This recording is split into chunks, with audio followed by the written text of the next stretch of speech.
All right, we'll go ahead and get started. So let's start just by taking a moment to kind of move into a different space in our mind. So just sit comfortably with an upright spine, feet flat,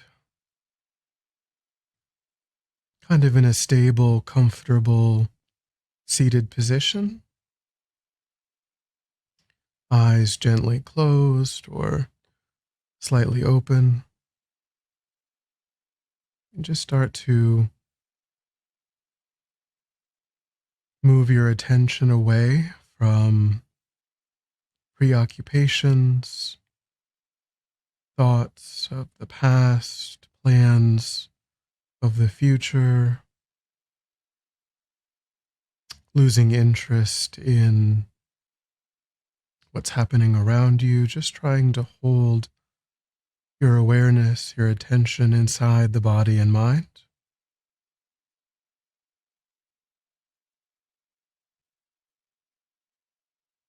Use the physical sensation of the air as it moves in and out, particularly in the space around the nostrils, to hold your attention in the present, trying to notice as quickly as possible when something other than that present moment physical sensation arises in the mind, and then just gently lift your attention up from that distraction and place it back on that physical sensation.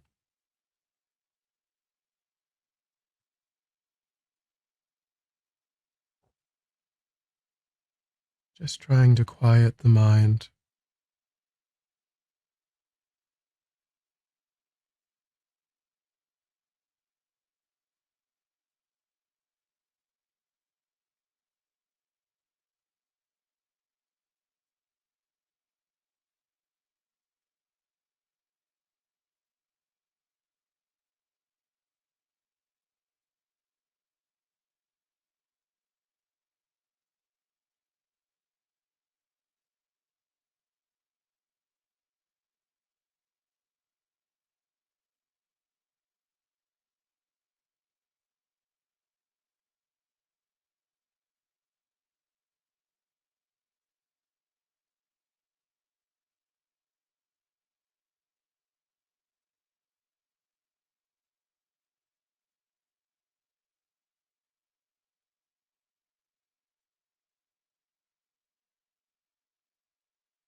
Just on your own, set a virtuous, altruistic motivation for your time,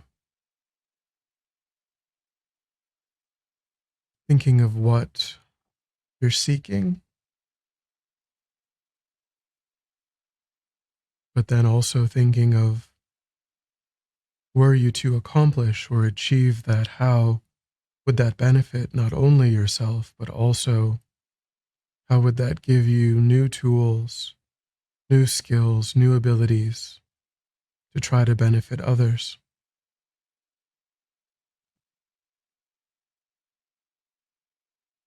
And trying to think about your effort in that lens of a wider, more altruistic motivation.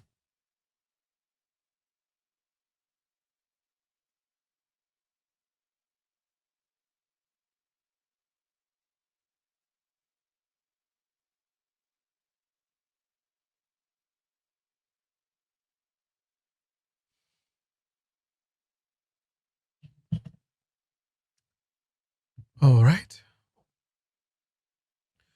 So, good afternoon. Welcome to, this is class 2 of this course on Lama Zopa's book, How to Be Happy, or taking our inspiration from that book. On the website, there is a link. The materials link will take you to the book where you can purchase the book if you would like to. There's no required reading for the class, but you're free to, if you would like, to follow along in the book. The first class, if you missed it, is on the YouTube channel where all of these classes can be found. You've only just, if you're new, you've only just missed the first. So for people who were here last week, did anyone want to start with a thought or a question about the material that was covered? Or if you did, perhaps you saw it online, or if you did maybe a little bit of reading already but weren't here, anything like that before we move into kind of new material.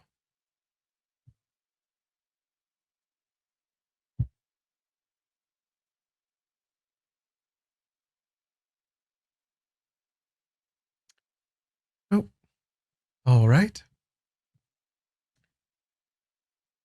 So we ended last week by talking, we covered, some ground last week talking about meditation and happiness, the first two chapters of the book. Of course, How to Be Happy is the title of the book, but it's the word happiness is also the title of the first chapter of the book.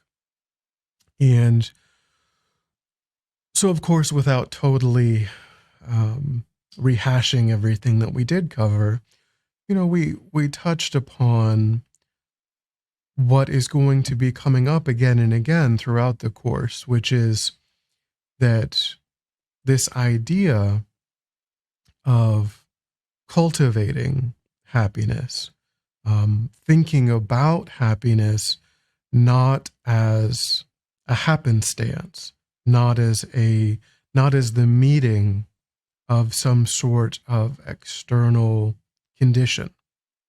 We talked last time about how, in a way, maybe the ordinary definition or cultural view of thinking about happiness is more so something like a mental excitation that occurs when we succeed in meeting with some external thing that we have defined or thought of as this is what brings a sense of excitation.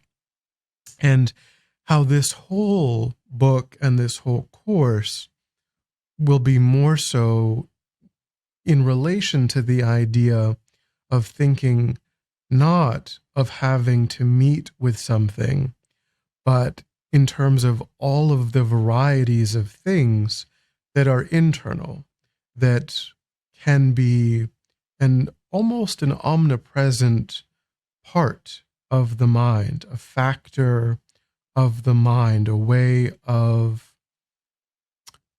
having tools and techniques that are stable in the mind and that can be there irrespective of what is arising.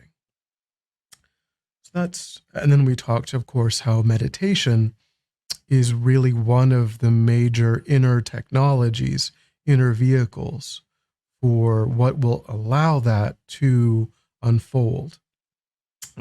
This isn't a course on meditation. Karuna Caden is giving a course on how to meditate. Those are on Mondays. Those have been recorded, so you can find that. And then also this coming Monday, you could attend that class. That's a larger exploration of meditation as a whole.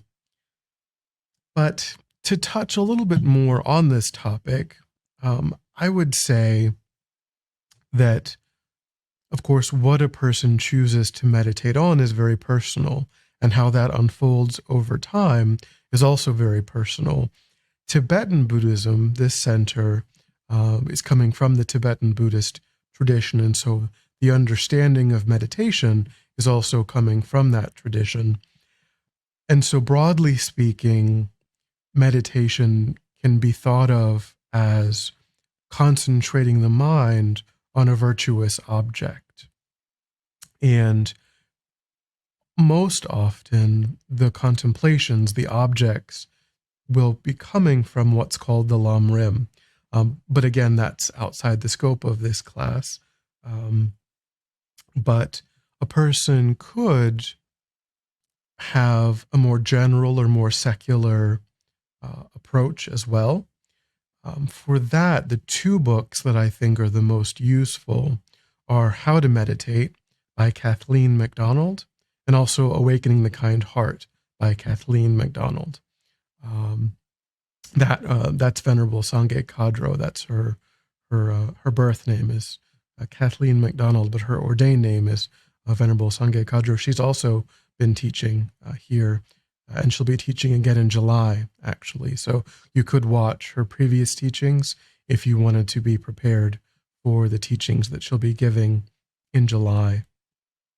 And those teachings are on Lam Rim, actually, but the two books that I mentioned are more broad. So a person could just think of meditation as a vehicle, a general vehicle for developing more positive mental states. So when we say meditation, when we say this idea of concentrating the mind on a virtuous object, what we mean is that it is different than just thinking about something. In a way, what we did just a moment ago is meditation, in the sense that the instruction was to focus the mind just on the physical sensation of the breath, but then also to notice when something else has arisen in the mind, and then rather than energize or follow that, to lift the awareness up and place it back on the breath. Now, just the physical sensation of the breath is a very neutral object. But if a person's trying to develop the skill or the ability to concentrate the mind, that can be a very useful object. And if a person's motivation is to develop that skill to be able to cultivate positive states of mind, then that whole meditation, its purpose is suffused with that intention. If our goal for developing calm, focused attention has a wider purpose of using that to really be effective at other kinds of meditation, then that particular meditation, although the object is, you could say neutral, the whole session of meditation is in service of that goal of being able to have the kind of mind that's very good, very powerful at developing virtuous states of mind. So this again gets at the understanding in Buddhism that we can think about all kinds, not just contentment or happiness, but we can think about all kinds of these qualities as being things that we can train in, being things that we can intentionally cultivate over time. And that's the way that we're going to try to be thinking about all positive mental states, including this sense of contentment, inner peace of mind, inner joy that we are looking at over this course. Okay. So we're going to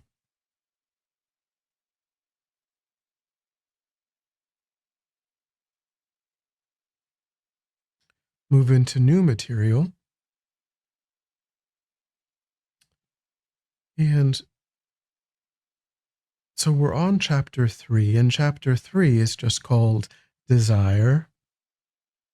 And as a topic, the material in this chapter, I think one of the challenges with all of Buddhist topics is that all of these topics are getting at incredibly profound issues that a person could spend many years really unpacking in great detail.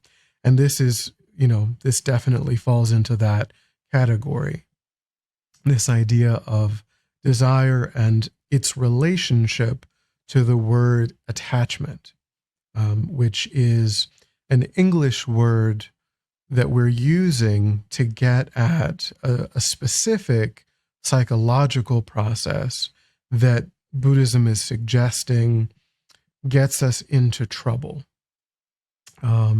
So we're going to be looking at the psychological processes, and this is in relation to how we interact with other people, how we interact with circumstances and inanimate objects, all of the things that we are engaging with on a day-to-day basis. What are we? What is our mind and the nature of our mind and the content of our mind bringing to those interactions? And how is that going in a way that might lend itself toward either cultivating more contentment over time or cultivating more of a sense of dissatisfaction, more of a sense of being separate, being cut off, being dissatisfied, rather than being open, being more spacious, being more connected, and being more satisfied, more contented. So those are the kinds of issues. And as you can see, of course, it requires, a long time and a lot of effort to really understand these issues deeply.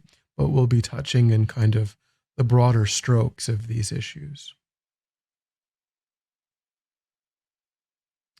So this idea of attachment is something that Lama Zopa here is suggesting that we need to start thinking about not as a useful tool in getting that greater sense of contentment, in getting that greater sense of ease and satisfaction.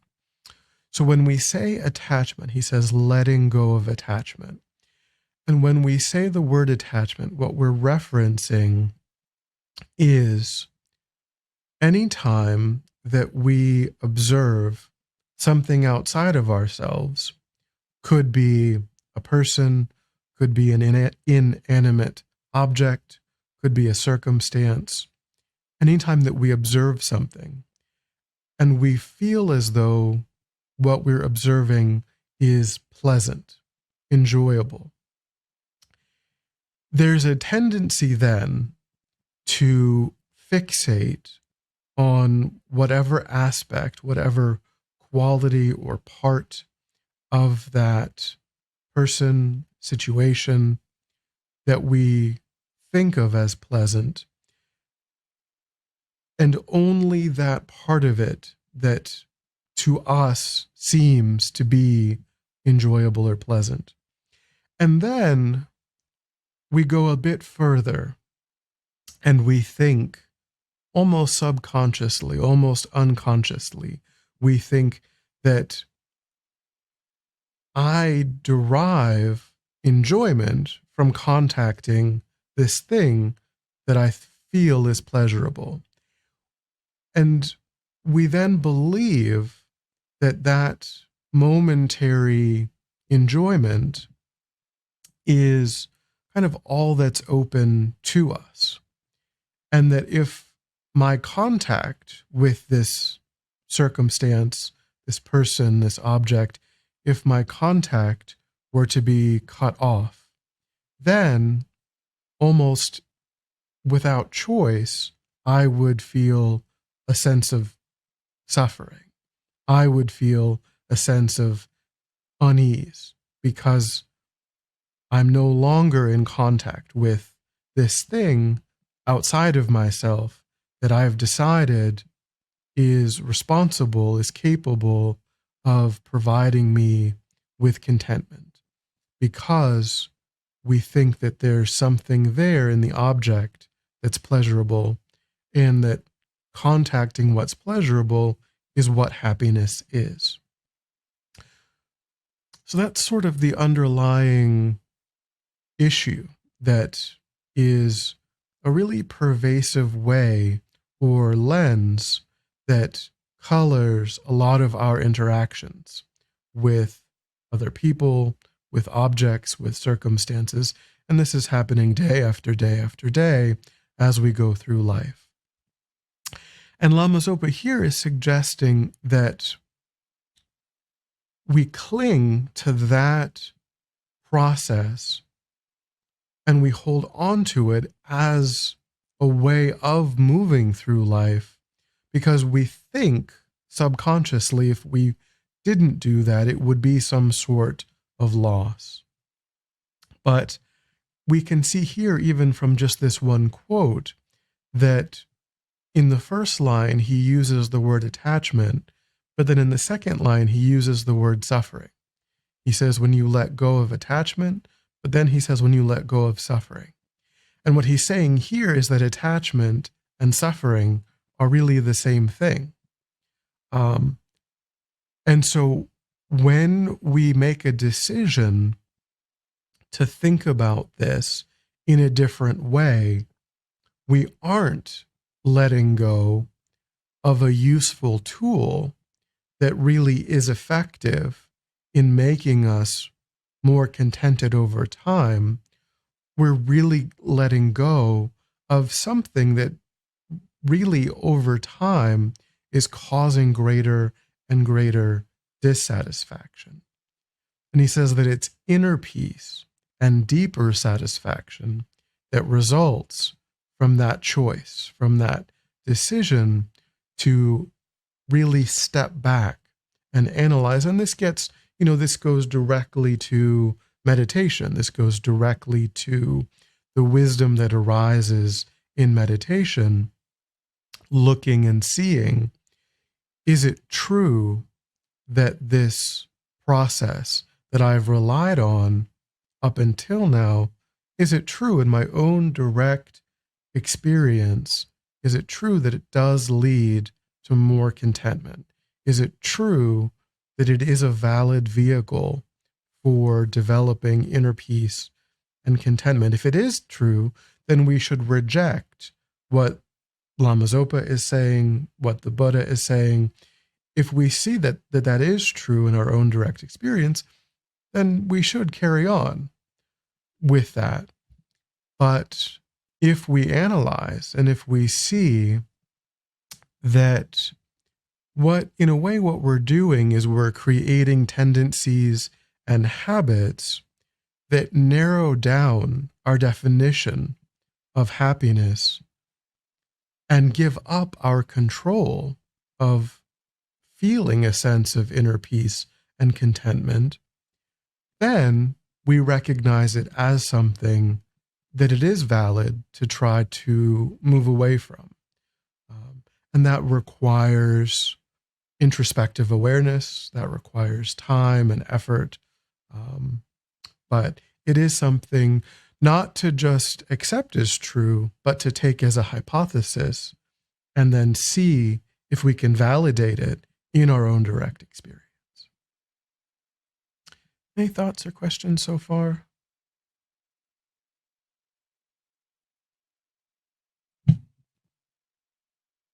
I have a question. I just wanted to ask you, like, for example, the slide says that when you let go of suffering, you gain inner peace and deep satisfaction. So, like, for example, if you care so much about a human being, and that person is suffering with the illness of alcoholism, so you say, okay, I need to let go, but that doesn't give you inner peace and satisfaction because you're letting go of something that you care about. So we have to distinguish between the idea of attachment and then the idea of, we could say, love and compassion. That we have to distinguish that these are separate and totally distinct ways of relating to other people. When we say attachment, what we could mean in the context that you're talking about, we could mean, to apply it to that context, then that would be the idea that I need for this other person to be different than they are in order for me to be okay with relating to this other person. That would be, as long as they're, engaging in this way of being, that is not how I want them to be. And therefore, I'm going to experience that as a suffering experience for myself. So it's being averse to what's happening and then feeling as though one's own contentment depends upon a change in someone else's behavior to come in line with what we would rather be happening. Whereas love and compassion, in Buddhism, compassion is the wish for oneself and all other sentient beings to be free of suffering and the causes of suffering. Love is the wish for oneself and all other sentient beings to have happiness and the causes of happiness. So if we wish that for that person, then we would still, we would be able to recognize that as long as that kind of mistaken way of being in the world that they, because they certainly are suffering from a mistaken perception of being in the world, and that's causing them great suffering. So our heart would still be very open to that person, and we would deeply wish to that they be free of that, and we would never give up the efforts that we might be making to try to alleviate that suffering. We would try to continue to find whatever methods, whatever avenues of benefiting them that we could find. But we give up the neediness that would say that if I'm never successful, that if they persist in that way of being that is averse to how I would prefer or what I would rather they be doing, I can still be equanimous in my own mind, even in the face of this thing that's happening outside of me that I'd prefer not to be happening. And Buddhism would say that that is a much more realistic way of relating to all, regardless of the circumstance.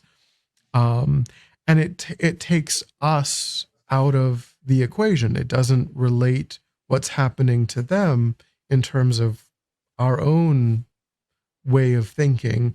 It just allows us to respond to what's happening and to think about what what am I able to try to do, and also recognizing that I could do all of those things and it may never work. I can't ultimately make someone else's mind be different, but I can wish for them to be free of suffering, and I can wish for them to be happy, and I can do everything that my wisdom and my ability lends me to try to be able to do.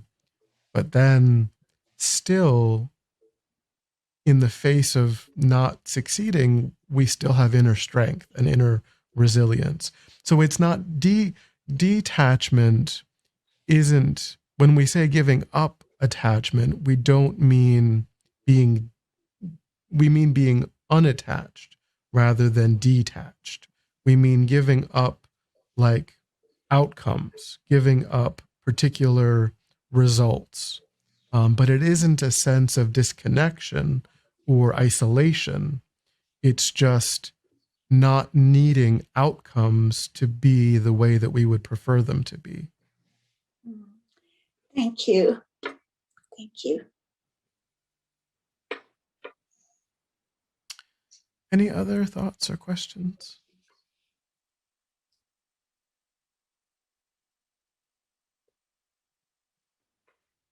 So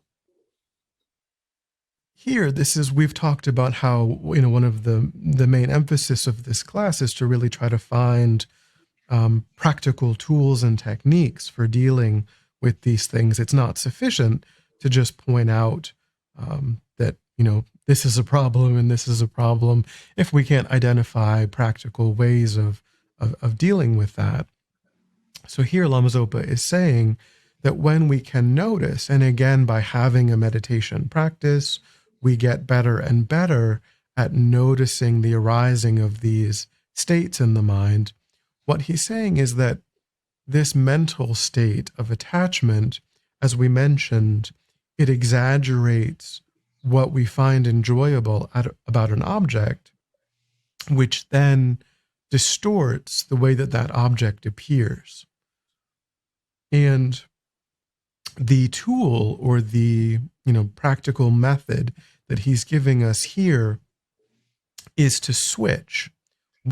If and when we can start to notice that this is happening in our own mind, then the habit that we have had is to just stay kind of stuck to the object, is to just sort of stay fixated on this external thing. But what Lama Zopa here is suggesting is that we turn the mind back on itself and instead look at the subject, look at the mind that is engaging in that act of cognition. He says, when you practice even this simple meditation, there's immediately a change. Overpowering desire suddenly has the potential to be stopped. There's space in your mind to see the true nature of yourself and the object of your desire. If you do this for even a moment, the desiring mind starts to become controlled, pacified, subdued. That's from the book. So here, there was another class that we did back in February and March on a different book, and we talked a lot in that class about the mind of desirous attachment and how the real what really causes us to get into trouble is the fact that we kind of remain unconscious. We kind of remain just in this outward stickiness with the object that's arising, and there's no introspective awareness that can stop that process. That it's sort of like dominoes that are falling, and the last domino that falls is kind of the unskillful actions of body, speech, and mind that result from really only attending to seeing the object as enjoyable or desirable and never stopping to reflect, never stopping to analyze what is actually happening in the mind. But when we can try to start to learn, and so with this, as with all things, all trainings, the best way is to try to start with objects that are not very powerful, small desirous attachments, things in our direct experience that we think of as pleasurable and we think of as enjoyable, but that don't have the greatest power over us. And to try just in daily life. Of course, we can do this in meditation, but then also we can do this in daily life where we try to catch ourselves telling ourselves a story about this thing, and that story, that energy is keeping us external, is keeping us stuck on what's going on, just in the object, and then putting an end to that and turning the lens of our attention back on the mind itself, and just kind of looking back at the psychological process. And then we see how, and this is also something that is a general side effect of having a meditation process, we start to see how the things that arise in the mind, although when we don't analyze them, when we don't reflect, they feel so solid, they feel so powerful, they feel so important. But then as soon as we do reflect, and as soon as we stop kind of telling ourselves that story that is that set of dominoes, then it just disappears. That energy, that momentum loses its steam, it loses its power. And we kind of can recognize how, in a way, sort of silly it was that we gave so much importance to that external thing. Of course, takes time, takes effort, takes familiarity, takes trying to cultivate new habits.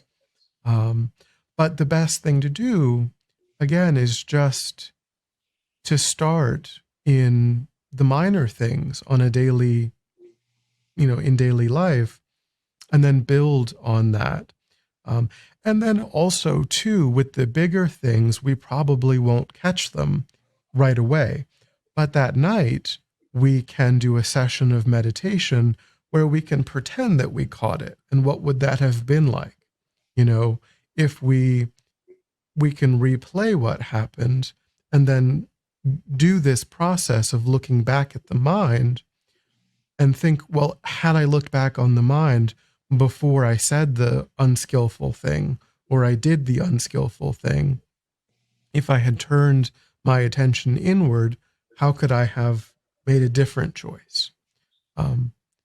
And all of those things are, again, part of this approach that Buddhism has about all of these positive, constructive states, which is that we can train in them.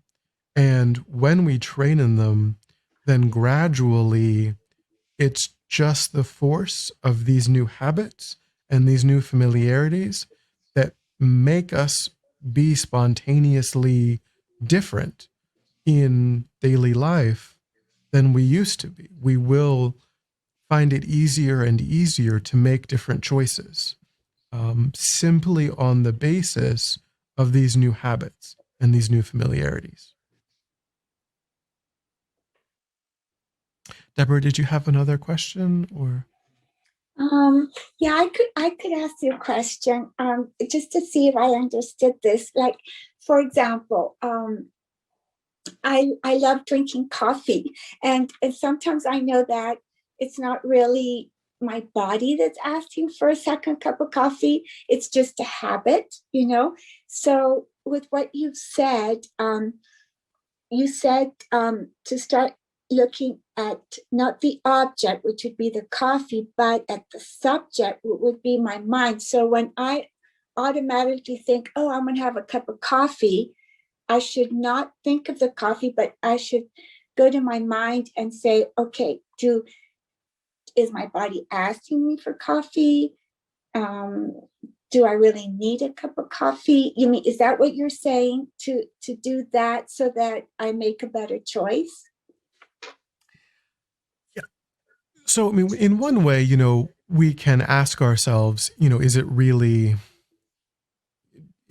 detrimental? Of course, we're not saying that everything that we're doing is really getting us into trouble. Of course, some things, we're not saying that we can never have things that we enjoy. We're trying to just be more realistic about them. So, but if we identify, maybe you've identified that that if you have more than one cup of coffee, then there are maybe some side effects that that later on you start to think, so if something really isn't causing any kind of problem, it's not to say that we can never have dessert again, or we can never do anything that we enjoy. The thing is to think about Um, am I giving a lot of time and attention and effort and energy into pursuing things that are external? How much of that, how much of my time, how much of my energy, how much of my effort am I directing toward that versus and and how much of it do I think, is because if I don't do that, then I can't be happy. So it is kind of interrogating the mind itself. It is sort of questioning the assumptions that underlie our choices and our behaviors and trying to bring them to light, trying to have more wisdom about why we do the things that we do. And are there, negative consequences to some things? And it may be, that that we think, that we really are in tune with the object and that, yeah, I really enjoy this. I'm going to kind of really concentrate on enjoying this. But then when it's gone, I'm going to recognize that it was temporary and fleeting and that I don't need to think about it again. So we should just try to, in a way, think about, do I wake up every day thinking about coffee? Do I find that when I'm stressed out, or, that's just, that could be anything. What do I turn to when I'm stressed out? What do I turn to when I'm anxious or when I'm bored? Or do I turn to something external or do I turn to my mind? And it's really just about trying to have more awareness about the nature of the mind. And if we can start to notice that we gravitate towards certain things, then we can start to think, well, am I using that kind of as a crutch? Am I using that to get through things? And is there a more constructive way? Can I replace that with something that's more stable, something that's more lasting, something that and doesn't have any negative side effects? Like caffeine can sometimes have some negative side effects. And do I need to change? Like, am I not sleeping enough? Is this telling me something about how much stress I have, or my am I not sleeping enough? Can I change other things that will support me in, being just kind of happier in general too? Yeah, my God. Yes, thank you. I mean, I having coffee does make me happy, but like you say, it has some side effects. So yeah, thank you. Thank you so much. So here, there's sort of the next, so in a way, what we can think about here is, do we go through life not necessarily just enjoying small pleasures, but clinging to them and needing them in an unrealistic way? And is that, as I was saying, is that an obstacle to having time and space to cultivate our practice, to having a different, because many people, spend a lot of time, a lot of money, a lot of effort, trying to arrange their externalities in a particular way. And if we do that, is it the case that we don't have the time and the space to really put into cultivating positive qualities that are more stable and more lasting? So, and is that depriving us of something greater? Is that depriving us of a really genuine happiness that has nothing to do with arranging things that are external? So in the next chapter, is called attitude. So here he's going to give us a variety of kind of mind training techniques that we can again start using. So these are going to, when we talk about this idea of happiness, of course, what he's saying here is that unlike the default subconscious view that we have, which is that I have to bring things in, or I have to bring things in that are enjoyable, or I have to push things away that are unpleasant. What is actually more true is that the nature of the mind, the content of the mind that I bring to whatever I experience plays a much, much greater role in whether or not I will be contented, in whether or not my mind will be stable and peaceful and in touch with a deeper core of stability and peace. And this is a different way of thinking than I must bring things in and I must exclude certain things. So here he's talking about one way of training ourselves to be able to cultivate a mind, the kind of mind that is stable and is peaceful, much more continuously, is to relate to difficult circumstances in this kind of mind training sort of way. So, of course, we all experience all kinds of problems, difficulties, challenges every single day.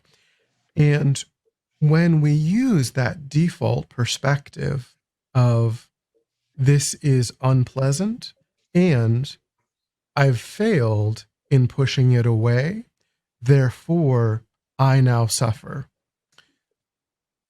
We have a different choice, which is, as he says here, I am experiencing this problem on behalf of all other sentient beings. Instead of allowing countless other people to experience it, I alone will take all these problems upon myself so that everyone else can be free of them. So this is a way of thinking about when we experience these problems just within our own mind. The default is, why is this happening to me? This shouldn't be happening to me. Because this is happening to me, I have no choice but to suffer. If instead we think, by my experiencing this, may others not have to experience this. That may not, that is a mental training. It may not influence the world in that immediate moment, but it influences how we perceive what we are experiencing. It broadens and the perspective that we have, and it gives a courageousness and a spaciousness and an openness to our own experience, and it allows us to think about things in a different way. Now, there is, of course, this is a level 1 class that's meant to be but this book is really intense. So these ideas are really very profound. But it is also true that we perhaps, to touch upon perhaps a deeper meaning here too, what Buddhism, what historical, a deeper sense of relating to this would be the idea that, Buddhism does have the idea of fully actualizing our potential. of achieving what in Buddhism would be called enlightenment. And that is something that Lama Zopa will touch upon in this book to some degree. And here, what we're really trying to overcome is the mind, again, that mind that spontaneously relates to this as why me. That in Buddhism we would say is the mind of self-cherishing, which sounds really positive. In our culture we're encouraged to, but here we don't mean taking care of the self. That's not what's meant by this technical idea of self-cherishing. What's meant by self-cherishing is a preoccupation with my own interest, my own perspective, my own likes and dislikes, that kind of egoistic self-preoccupation. Overcoming that is a really profound part of the Buddhist view and is directly related to being able to really experience a spacious, open-hearted sense of contentment. And that is what this kind of mental training really does unlock. It's not so much that we're saying that when I start to think this way, then, like if there's a broken elevator or something, and we start to think, I wish I didn't have to lug this thing up and down these stairs, what have you. It isn't to say, well, in the next moment, thinking in that way is going to repair the elevator, and so the next person has a repaired elevator. That won't happen. But what will happen is that way that we normally related to obstacles through the mind of egoistic self-preoccupation will be reduced and reduced and reduced over time. And then if we have now or in the future, if we develop that aspiration to really unlock that, just that in and of itself is part of unlocking our potential. But we can go even further. Buddhism, historical Buddhism would suggest we can go even further than that and perhaps even achieve enlightenment. And by achieving enlightenment, then we really do have the skills and the abilities to benefit sentient beings. So, in a way, we're taking ordinary obstacles and not allowing ourselves to relate to them in the way that we've been familiar in relating to them, which is only going to feed our preoccupation with the self. We're taking these difficult circumstances and we're using them as a vehicle for developing our own good qualities. And then really, that can, of course, even if that's as far as we go, which a person may not ever develop the wish to achieve enlightenment. That may not be a person's path, and that's completely valid. A person may only use aspects of Buddhism to enhance their life in other ways, and that's a completely valid way of relating to the material. But even if we take it just that far, that's incredibly profound and beneficial, and will really, really help us to stop seeing everything that occurs through the lens of, is this pleasant, and therefore am I successful in bringing it into my experience, or is this unpleasant, and therefore am I successful of removing it from my experience, and my happiness is dependent upon that specific definition of success. So this is a wider more open view.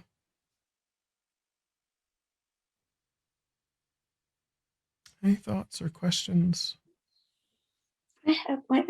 Mm-hmm. Yeah. So, could it also be, you talked about self-cherishing, and what I am learning to do is, instead of what it says to say, may I experience this so that others don't experience it, whenever I have problems which I think might be huge, I try to put a perspective on it, and I try to think of what I know others are suffering in the world and compare to what all I can be grateful about, and then be more accepting of whatever the problem is. So with that, so to not just focus on myself. Absolutely. Yeah, definitely. A related way of training the mind in this way is to use that experience to touch the universality of suffering, and to think, of difficult circumstances, and to think, it isn't just me experiencing this. All sentient beings experience this, and many, many sentient beings are experiencing things that are far worse than what I'm experiencing. So, and then to use that, and that's also a vehicle for developing really genuine love and compassion, by, putting, as you're saying, putting things into perspective. Thank you. So the last thing, this is just a sort of point of reflection, maybe for over this next week, we could be thinking about this, and we'll end on this idea again, just very much related to the first. I have a question. I'm so sorry. Oh, no, that's fine. Oh, did someone have a?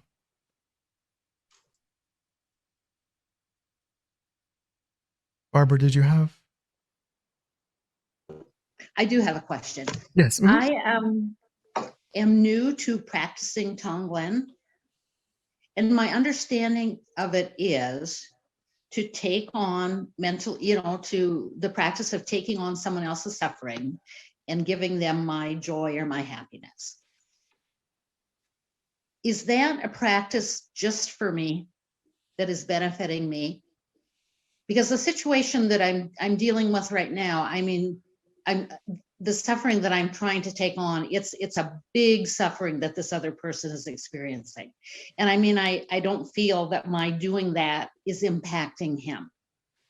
Is that correct? So it's for me?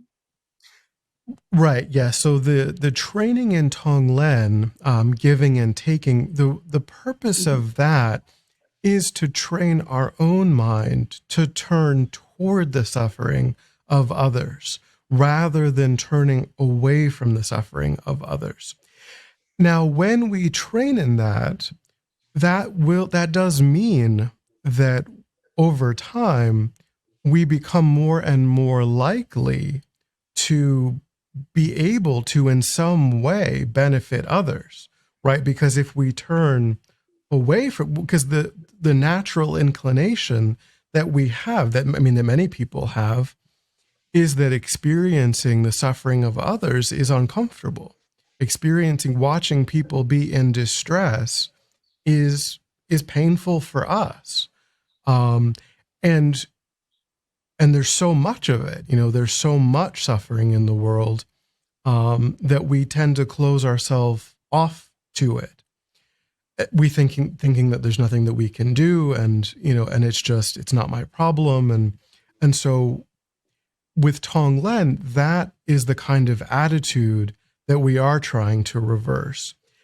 And it doesn't, in that moment, in the same way that this, in the moment, really isn't going to directly change what's happening.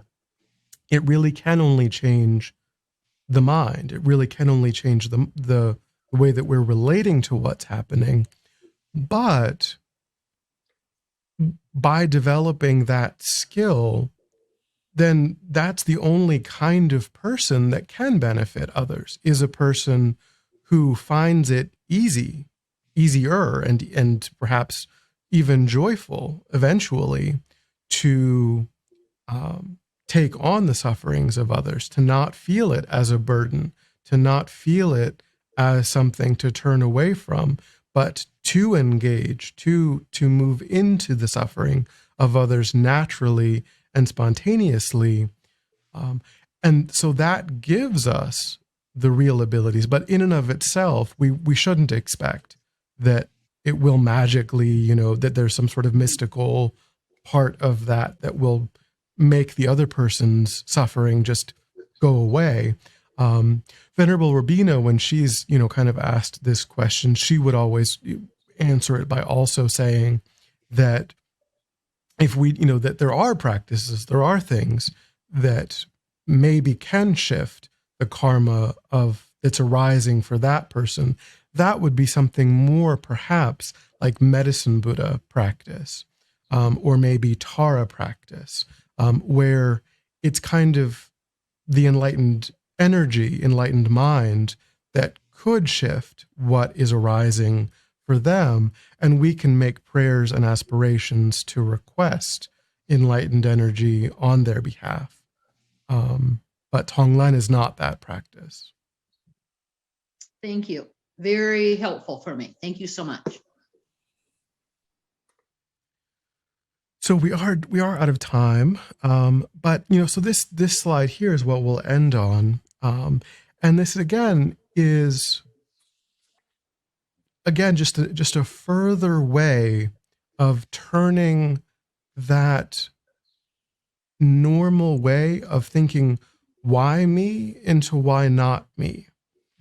Since we do experience sickness, since we do experience hardships, since that is, no one is saying that we should go out and get sick or make things more difficult, but when they arise, why not use that as a vehicle for benefiting others? Why not try to think of that as I'm going to experience this in order to benefit others?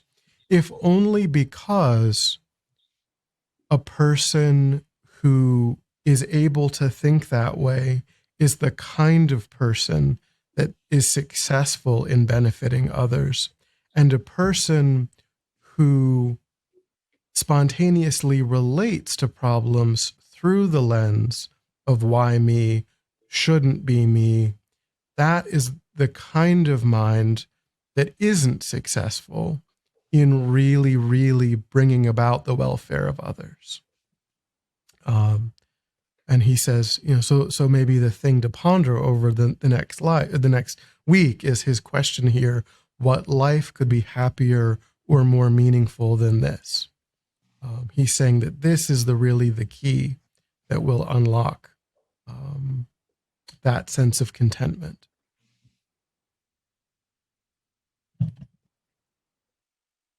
So any final questions or thoughts?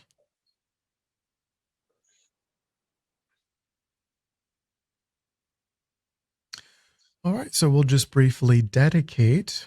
So you might be new to dedication, but at the did Maddie have? Sorry, if you guys are putting things in chat, maybe it's going to direct message and not, I'm not sure. Okay. So we'll just briefly dedicate by thinking that we've created positive energy by thinking about these topics, positive karma, and we just offer that energy for the benefit of all sentient beings, not holding on to it, but thinking, may it ripen in whatever way is most beneficial to support my own continued spiritual growth and development, and may it ripen in whatever way is most beneficial to bring happiness and success and freedom from suffering in all temporary and all ultimate ways to not only myself, but to all sentient beings.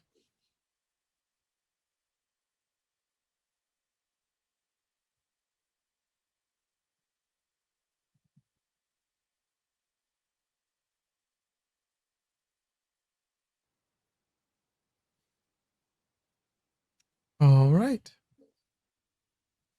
Thanks for coming. Have a good weekend. And Thank hopefully